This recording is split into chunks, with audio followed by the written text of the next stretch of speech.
اللهم صل على محمد وآل محمد. اعوذ باللہ من الشیطان اللعین الرجیم. بسم اللہ الرحمن الرحیم. رب اشرح لی صدری ویسر لی امری واحلل عقدۃ من لسانی یفقہوا قولی. ان اللہ وملائکتہ یصلون علی النبی یا ایھا الذین آمنوا صلوا علیہ وسلموا تسلیما. اللہم صل علی محمد وآل محمد وعجل فرجہم. ہمارا آج موضوع سخن ہے علی کی عدالت.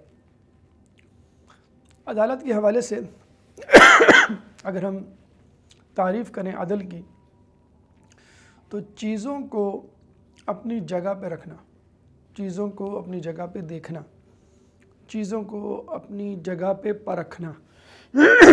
اب یہ چیزیں مادی چیزیں بھی ہو سکتی ہیں. مثلا کچن میں آپ چینی، نمک، مرچیں اپنے اپنے ڈبوں پہ رکھتے ہیں. چینی کے ڈبے میں اگر آپ مرچیں ڈال دیں، مرچوں کے ڈبل میں اگر آپ نمک ڈال دیں. یہ معنوی اعتبار سے کاموں کے حوالے سے ہو سکتی ہیں. کوئی کام غلط ہے، کوئی کام صحیح ہے، ناجائز ہے، جائز ہے، حلال ہے، حرام ہے.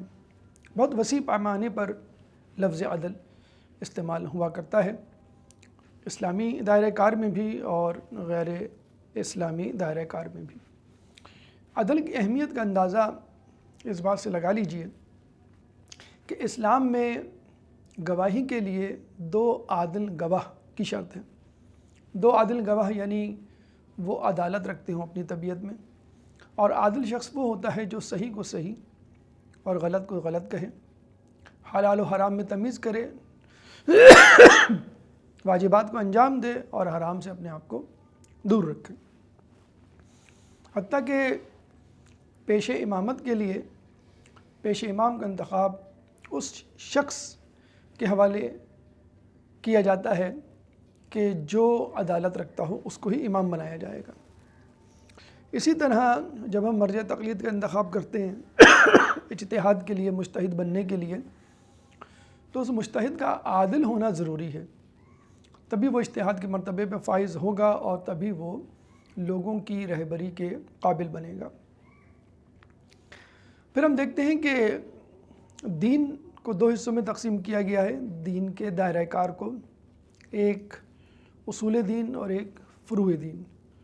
اصول دین جن کا تعلق دل سے ہے، عقائد سے ہے، اور فروع دین جن کا تعلق عمل سے ہے، اعمال سے، اعضاء جوارح سے. اور آپ کو معلوم ہے کہ ہمارے ہاں بلکہ تمام ہی مکاتب فکر میں اصول دین کی بڑی اہمیت ہے کہ جس کے بغیر انسان، جس کے مکمل ہوئے بغیر انسان جنت میں داخل نہیں ہو سکتا. فروع دین میں اگر کمی بیشی ہو گئی تو جہنم میں سزا کاٹنے کے بعد جنت میں چلا جائے گا. لیکن اصول دین میں سے کسی ایک اصول کا انکار آپ کو جنت میں جانے سے روک دے گا. غیر تشیع، غیر مکتبہ فقہ جعفریہ میں اصول دین 3 ہیں، یعنی توحید، نبوت، عدالت. ہمارے یہاں 5 ہیں: توحید کے ساتھ عدل اور نبوت کے ساتھ امامت. دیکھا جائے تو عدل توحید کا حصہ ہے، لیکن چونکہ غیر شیعہ، غیر مکتبہ اہل بیت میں اس کا تصور نہیں، اسی لیے اس کو الگ سے مذکور کیا جاتا ہے، مینشن کیا جاتا ہے توحید کے بعد. حالانکہ عدل کا مطلب ہے اللہ تعالیٰ کی ایک صفت، بہت ساری صفات میں سے ایک صفت عدل بھی ہے، جو کہ ہمارے یہاں ضروری ہے اس کو ماننا. غیر شیعہ افراد میں اس کا ماننا ضروری نہیں. یعنی اگر اللہ چاہے تو عدل نہ کرے وہ بھی صحیح ہوگا، جبکہ ہم کہتے ہیں اگر اللہ عدل نہیں کرے گا تو وہ غلط ہوگا. نعوذ باللہ من ذالک. یہ اصول ہمیں بتلاتا ہے کہ اگر اللہ چاہے تو نیکوکار کو جہنم میں ڈال دے اور گناہ گاروں کو جنت میں. اس سے آگے لے جائیں بات کو. نعوذ باللہ من ذالک. امام علی کو جہنم میں اور ان کے قاتل ابن ملجم کو جنت میں. اگر یہ اصول ہم ذہن میں رکھیں. غیر شیعہ مکاتب فکر کہتے ہیں کہ اللہ جو چاہے کرے وہ صحیح ہوگا، جبکہ ہم کہتے ہیں کہ اللہ اپنے عدل سے نہیں ہٹ سکتا. اگر اس نے عدل کے خلاف کوئی کام کیا تو وہ ظلم ہوگا جو کہ اللہ نہیں کرے گا.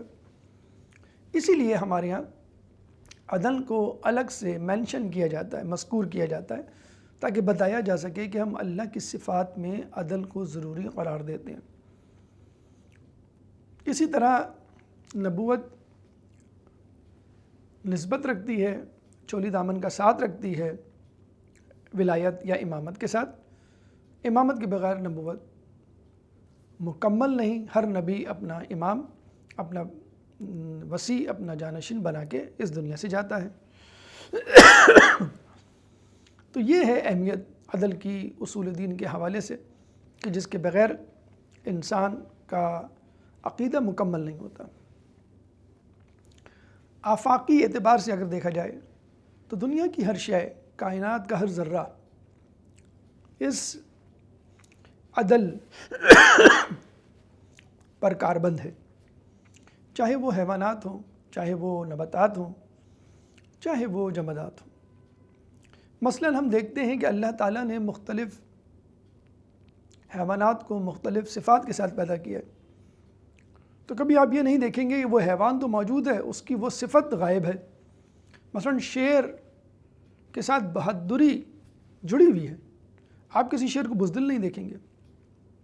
گیدڑ کے ساتھ بزدلی جڑی ہوئی ہے، گیدڑ ہمیشہ بھگوڑا ہوگا، بھاگنے والا ہوگا. اسی طرح لومڑی کے ساتھ چالاکی چمٹی ہوئی ہے. لومڑی کبھی سیدھی سادی آپ کو نہیں ملے گی. شاہین کی پرواز آسمانوں میں ہے، 5 کلومیٹر تک دیکھ سکتا ہے، دور اندیش ہے، مردار نہیں کھاتا. کوئی شاہین اس کے برعکس کرتا ہوا نظر نہیں آئے گا. گدھ، ولچر، وہ مردار کھاتا ہوا نظر آئے گا آپ کو. تو اللہ تعالیٰ نے مختلف جانوروں کو مختلف صفات کے ساتھ پیدا کیا ہے، اور وہ ان صفات پہ کاربند ہیں، ان کے ساتھ فطری طور پہ جڑی ہوئی ہیں اور اس کا اظہار وہ گاہی بگاہی کرتے رہتے ہیں. اس کی ضد صفت آپ کو کبھی اس جانور میں نظر نہیں آئے گی. یہی عدل ہے.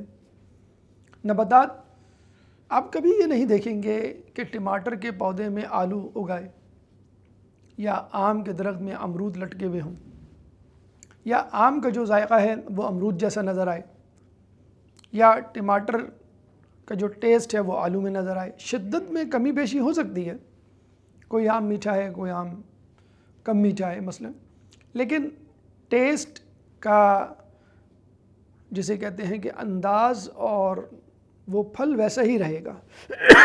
وہ سبزی جس درخت پر ہے وہ ویسی رہے گی. جمادات، مثلا پانی کم مقدار میں ہو تو پیاس بجھاتا ہے اور جان بچاتا ہے. بڑی مقدار میں ہو، دریا سمندر، تو انسان کو غرقاب کر دیتا ہے، یعنی جان لے لیتا ہے. آگ انسان کو جلاتی ہے یا کسی بھی چیز کو جلاتی ہے. ہاں، یہ الگ بات ہے کہ اللہ تعالیٰ کے حکم کے تابع ہیں یہ سب. ویسے تو بنیادی صفت یہی ہے، لیکن مختلف یا مخصوص اوقات میں اگر اللہ چاہے تو ان کو حکم دے اور یہ اپنی صفت بدل لیں. یعنی جو آگ نمرود نے ابراہیم علیہ السلام کو جلانے کے لیے بھڑکائی تھی، وہی آگ گلے گلزار بن جاتی ہے ابراہیم علیہ السلام کے لیے. یا نار کونی بردم و سلاما علی ابراہیم. وہ دریائے نیل جس میں فرعون اس کا لشکر غرقاب ہوا، اسی دریائے نیل میں موسیٰ علیہ السلام اپنے لشکر کے ساتھ، اپنے حواریوں کے ساتھ بحفظ حفاظت گزر جاتے ہیں. تو اللہ تعالیٰ نے جو صفت جس چیز کے لیے رکھی ہے، جس کو جو حکم دیا ہے، وہ اسی کے تابع ہے عمومی حالات میں، استثناءات کو چھوڑ کر.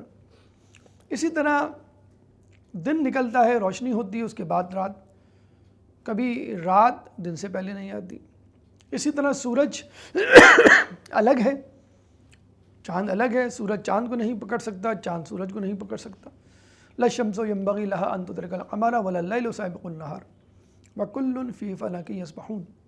سورہ یاسین آیت نمبر 40. کہ نہ سورج کو ہے کہ وہ چاند کو جا پکڑے، اور نہ ہی دن سے پہلے رات آ سکتی ہے، اور سب اپنے اپنے مدار میں چکر لگا رہی ہیں. تو حیوانات ہوں، نباتات ہوں کہ جمادات ہوں، ہر شخص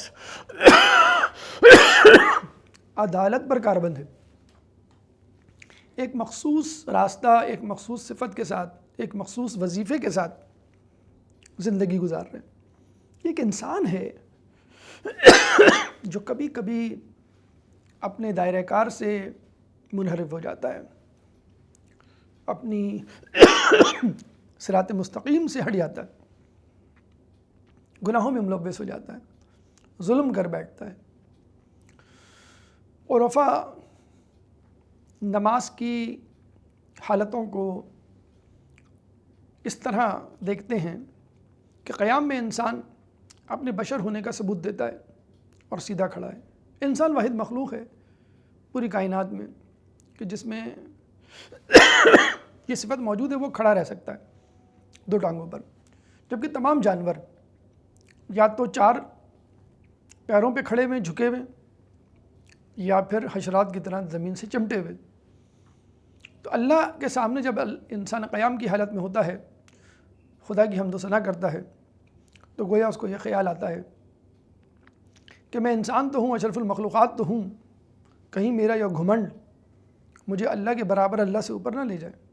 چنانچہ وہ جھک جاتا ہے حیوانوں کی طرح اور اظہار تواضع، اظہار انکساری کرتا ہے کہ اللہ میں 2 ٹانگوں پہ کھڑے ہونے والی واحد مخلوق ہوں، لیکن تیرے سامنے جانوروں کی طرح ہوں۔ پھر اس کو خیال آتا ہے کہ نہیں، مجھے اس سے بھی زیادہ تواضع انکساری کا مظاہرہ کرنا چاہیے۔ پھر وہ سجدے میں چلا جاتا ہے، زمین سے چمٹ جاتا ہے حشرات کی طرح کہ اللہ میں تو حشرات سے بھی گیا گزرا ہوں، خدا را مجھے تکبر سے بچا۔ بہرحال کائنات کی ہر مخلوق، چاہے وہ جمادات ہوں، نباتات ہوں، حیوانات ہوں، عدل پر کاربند ہیں۔ یہ انسان ہے جو کبھی کبھی عدل سے انحراف کر جاتا ہے۔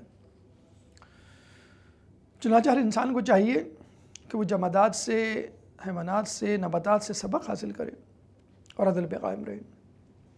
انسان کو چاہیے اپنے اصول دین میں عدل کی حفاظت کرے تاکہ توحید مکمل ہو سکے، اور توحید کے مکمل ہونے پہ نبوت، ولایت، امامت اور قیامت کا نظریہ مضبوط ہو سکے۔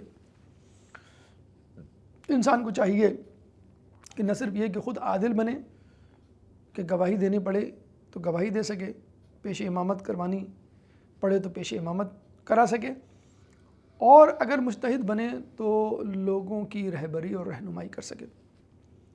تو چھوٹی سے چھوٹی چیز، آگ، پانی، جمادات، اور بڑی سے بڑی چیز رہبریت، رہنمائی میں عدالت اولین شرط ہے، اور خود خدا کی اہم ترین صفت عدالت ہے۔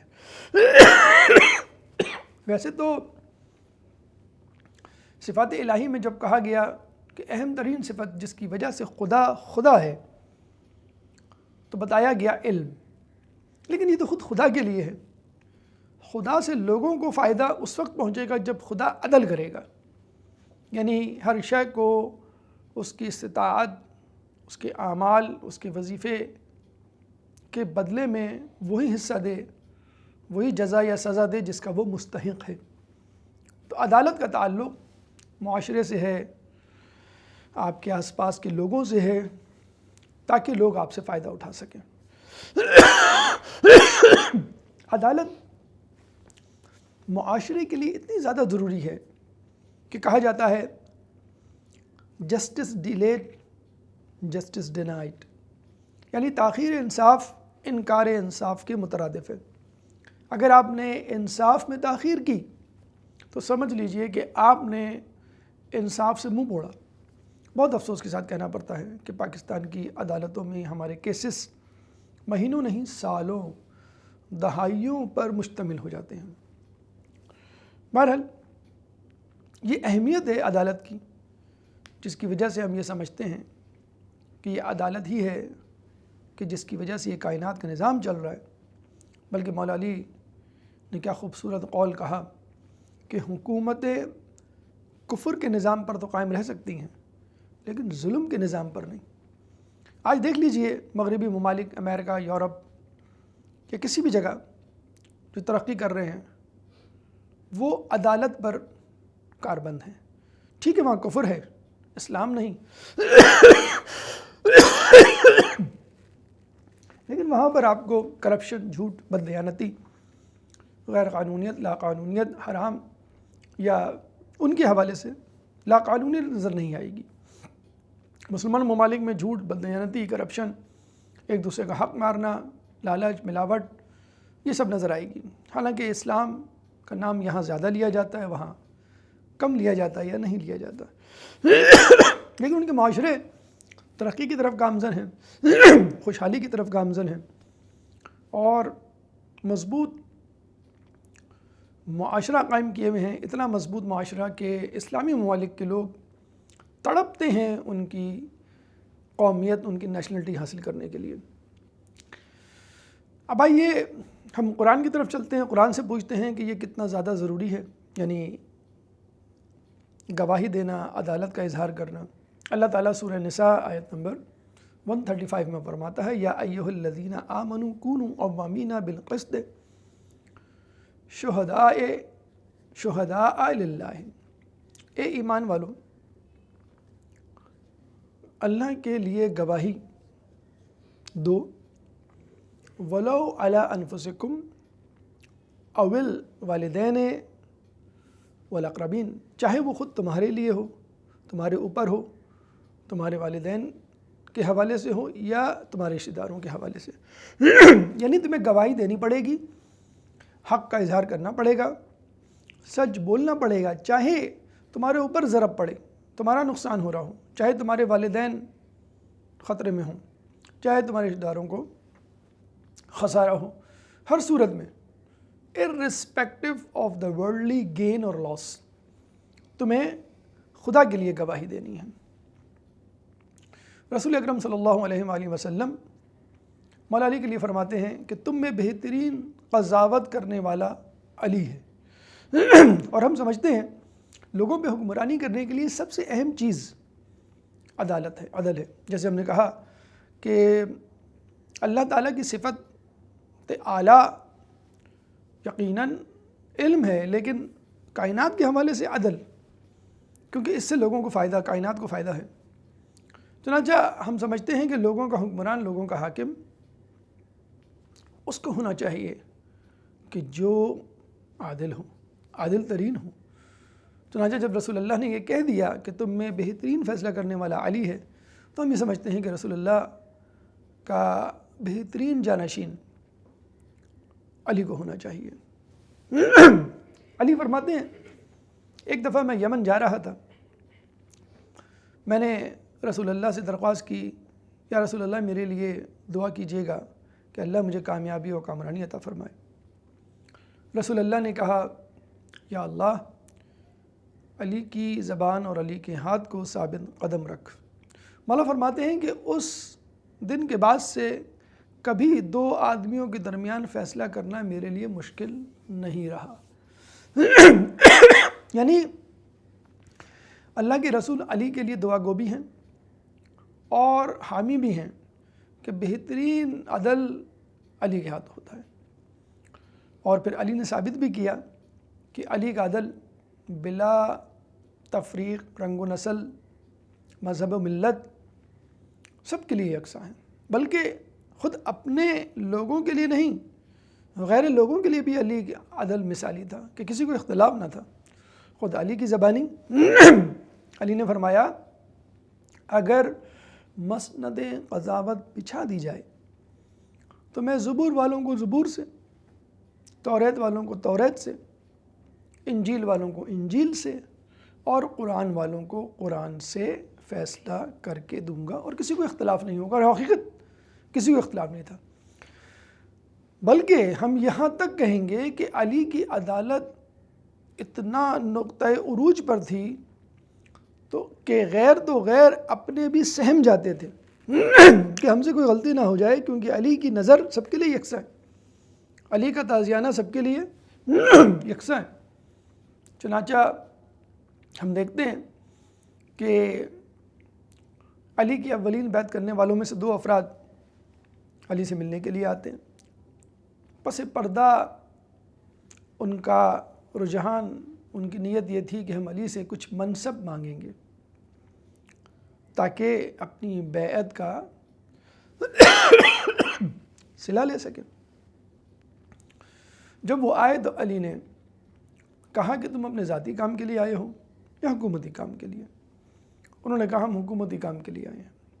علی نے اسی وقت چراغ بجھا دیا کہ پرائیویٹ کاموں کے لیے سرکاری املاک، سرکاری چیزیں، سرکاری اشیاء استعمال نہیں ہونی چاہیے۔ کہتے ہیں کہ وہ یہ دیکھ کر ہی اٹھ کے واپس چلے گئے کہ جو شخص بیت المال کا تیل ذاتی کاموں کے لیے استعمال نہ کرے تو وہ ہمیں منصب گورنری کیا دے گا۔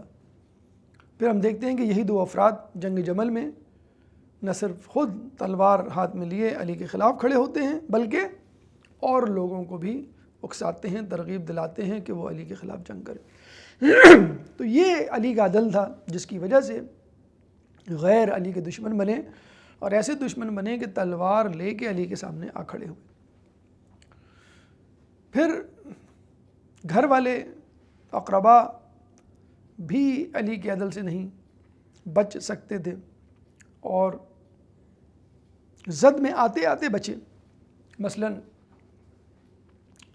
مولا علی فوراً اپنے ایک گورنر ابو اسد دوئلی کو تنبیہی خط لکھتے ہیں کہ میں نے سنا ہے کہ کل رات تم ایسی تقریب میں شریک تھے کہ جس میں صرف امراء تھے، امیر لوگ تھے۔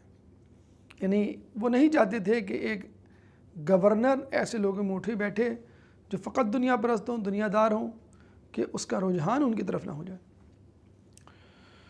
پھر ہم دیکھتے ہیں مسلم بن عقیل، علی کے حقیقی برادر بھائی، کہ جنہوں نے علی کے لیے جناب ام البنین کا رشتہ ڈھونڈا۔ جناب عقیل ایک دفعہ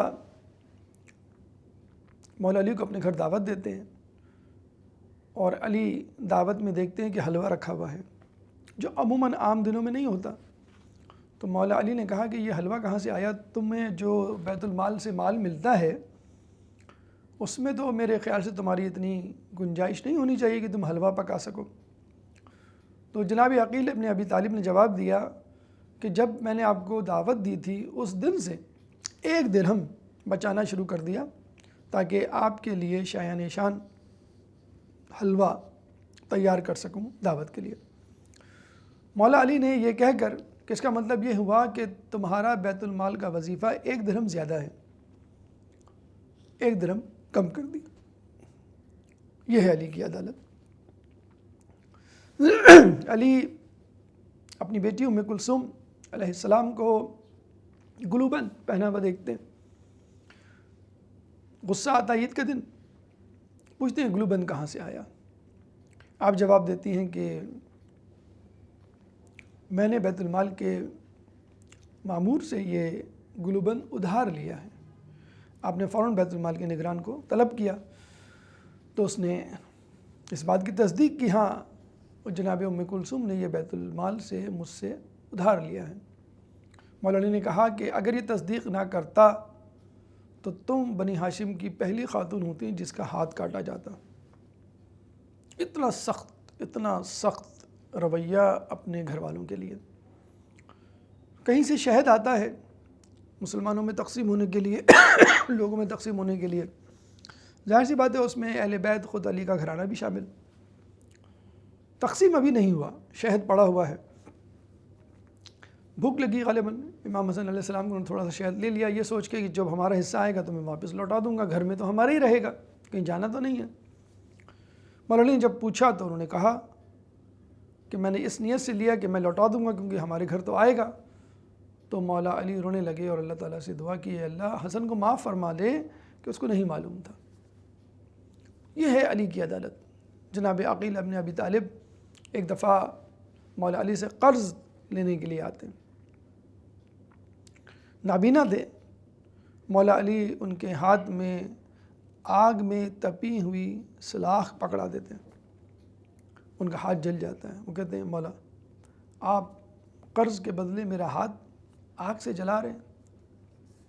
امام علی نے جواب دیا تم اپنے ہاتھ کے جلنے سے تو ڈر رہے ہو لیکن مجھے جہنم کی آگ میں جلانے سے باز نہیں آ رہے۔